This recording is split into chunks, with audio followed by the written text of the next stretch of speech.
Salam and welcome. Thank you for joining me in episode number 54 of the Ansari series, where we're looking at the lecture series by Dr. Mullah Fazlur Rahman Ansari in South Africa. And this has been compiled in this book, Moral and Spiritual Transformation in Islam, wonderfully compiled by Dr. A.K. Chogli. And for extra copies of this book, please contact the Aksan Academy of Research in Benoni or Springs, South Africa, or Shelfcraft from Pretoria, Gauteng, also from South Africa. Right. So in the previous episode, we looked at we ended with the importance of keeping to your promises, and when you continue from there, in chapter 2 of the Quran, in Surah Al-Baqarah, verse number 177, it says, if you make a promise, fulfill it at all costs. But here, Dr. Fazlur Rahman Ansari is now asking the question, but our promises of today, right? A rhetorical question. What kind of promises do we have today? There is a whole dictionary of excuses which has been coined and kept ready. When we make excuses, we make promises, we break promises. We make promises, we break promises. And then when we break promises, we've got a whole lot of excuses as to why we could not do A, B, and C. This applies to even elderly people sitting in the marketplace, dealing in transactions and breaking their promises. What is this? What is this? Is this a new type of Islam according to our personal feelings, our whims and wishes?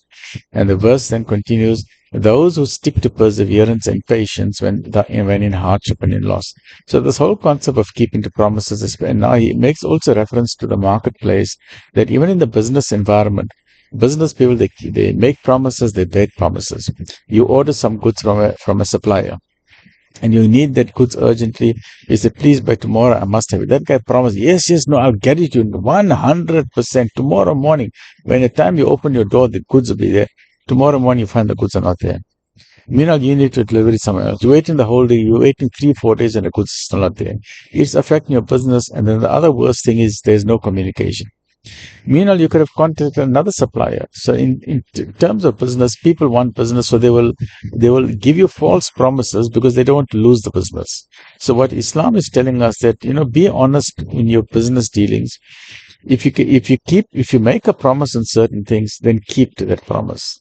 And there's another very famous business idiom which says, and I'm going to go into this just very briefly.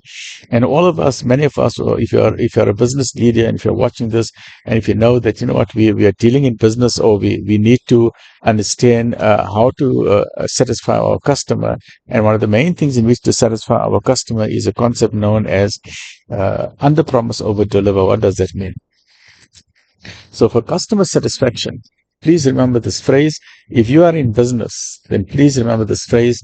If you want to make your customer happy, now you have contacted your customer has phoned you.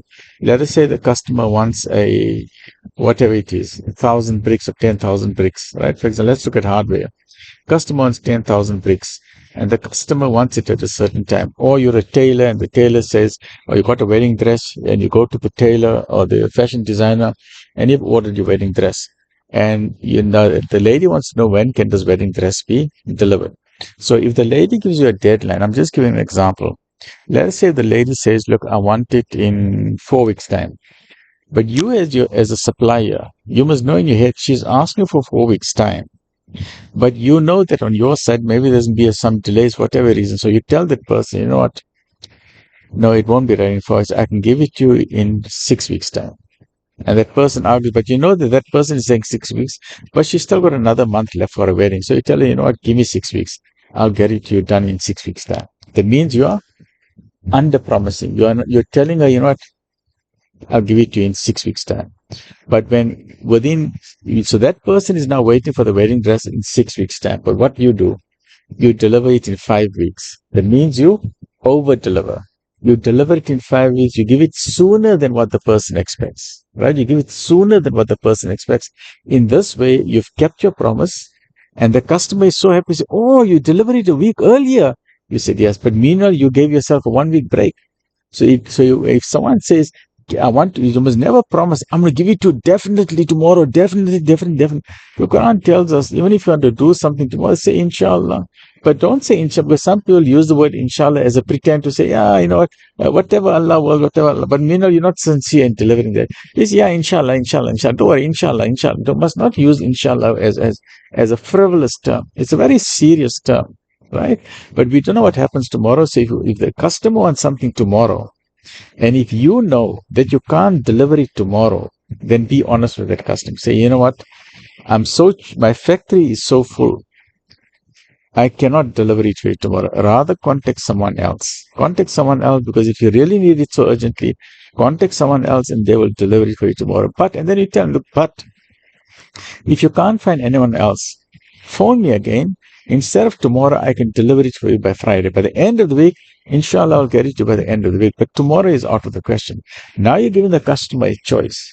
He wants it demanding tomorrow, but you're telling, you know what, today is Monday, tomorrow is Tuesday, I can't get it for Tuesday, but inshallah by Friday, you give it till Friday, I'll put aside some work and I'll get it to you by Friday. And it means, so now the customer is happy, say, all right, okay, I'll give it to me by Friday. What you then do? You deliver it to him by Thursday or even Wednesday, so he's happy with you. Next time, if that customer needs anything, he's going to phone you. Why? Because you're a man who keeps his word. In contrast, what do we do? Our people, unfortunately, some people in business, and that's why many people, their businesses, they keep on going up and down. What they do, instead of under-promising, they over-promise. They over-promise. And then instead of over-delivering, they under-deliver. So if you over-promise, hey, I'll get it done tomorrow, you're over-promising. You can't even do it. You know you can't do it. You just want the business. So you're actually lying to the customer. You're over-promising something which you know you cannot deliver, and then you're under-delivering, and at the end of the day, that customer will be very unhappy with you because you did not fulfill what you're going to say you're going to fulfill. And that's what happens many times in many places as well. So we are talking about where Dr. Ansari is saying that even in the marketplace, you know, we should keep to our promises, and I think especially in the marketplace and even in various other ways as well. We tell someone you're going to do something, must be a man of your word. The moment you start breaking your word, then people will not trust the tongue. And in fact, you know, in the early days when the people from the European settlers from Europe, they settled in America, and they met the Native Americans who we used to know when we were watching the movies as cowboys in Indian movies, or the Indians and the cowboys. The Apache Nation, the Honorable Sioux and Comanche nations. And when they used to deal with a white man, they used to say, you know, this man just breaking their words. In fact, they talk with a forked tongue. They say one thing and do another thing. Say one thing and do. So they used to call them people with forked tongues. They say, no, those people have got two tongues. They say one thing and do another thing. So in this, Dr. Fazlur Rahman Ansari is telling us and reminding us that, you know what, when you make a promise, keep to that promise. A Muslim can only face all these difficulties calmly and serenely because his motto in life should be, and the motto in life is also in Surah Al-Baqarah, verses number 155 and 156. What is your motto in life? Your motto in life is sabr.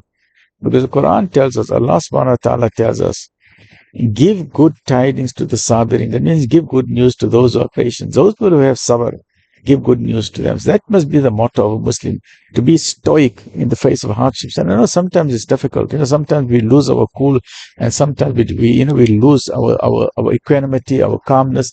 But the Quran is telling us, Allah subhanahu wa ta'ala is telling us that if you are sabr, if you have patience, then there's good news for you, because Allah is with those who are patient. And let's see what the verses say in chapter number 2, Surah Al-Baqarah, and we will end with this.